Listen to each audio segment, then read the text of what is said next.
ठाकुर जे आत्मवचन कहले धनी नहीं केबे दोष तुही सिना बहु रोष अजथारे जारी निया मन मंदिर मु तोर केबे दोष धरी नहीं किंतु तू मो ऊपर बहुत रोष ठीक ना नहीं भाई ठाकुर केले आम दोष धरी भगवान धरी भगवान आमे माने प्रतिदिन भात डालमा तरकारी 4 प्रकार करके खाउछे ठाकुर आम घर होती सी कौन खाउछन कौन हां खई उकुड़ा गोकुली दाना या तो कदली सेउ हेले एडी बिना को पीस के काटी के 4 फल कर देइते ठीक ना नहीं भगवान कौन खाउछन ये को खाइ छथि ना नहीं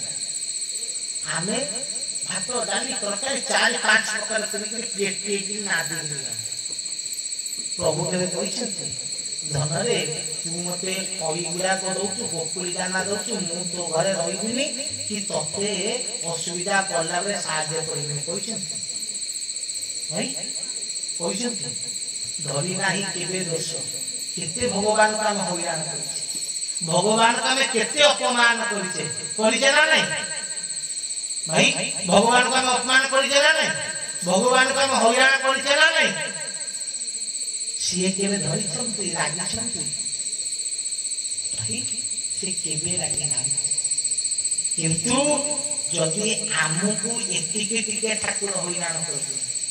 वर्ष वर्ष लाने ठाकुर को ये होई खुआई की रखिछु हां किंतु सीए केबे मुह खोलनाती जदि गोटे दिन ठाकुर ते खाइया को न दियते हैरान कर दियते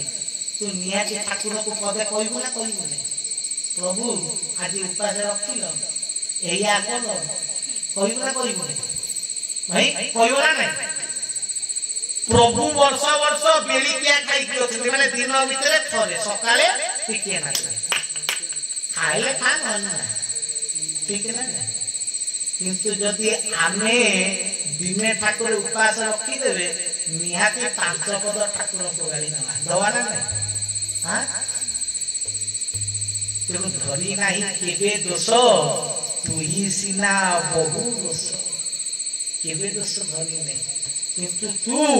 मते गाली दबारे मते अपमान करिवारे मते इंगित करिवारे केबे पछु मुंचा दना जेतक भलो हबो सब तोर जेतक खराब हबो सब पाई दाई हेले ठाकुर ठीक ना नहीं हां जदि रोसैया भलो डालमा तरकारी करथो ताको पचारिबो तो तो हाथ मसला पकई देले आसी मो भाउ देले 4 गां रे 5 गां रे परा मो ना डाको मसला पकई देले आसी जदि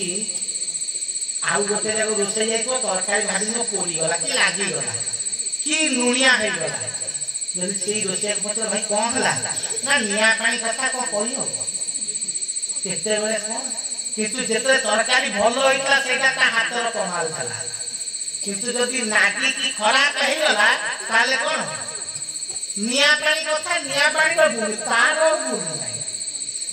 किंतु भलो टेस्टी है तारो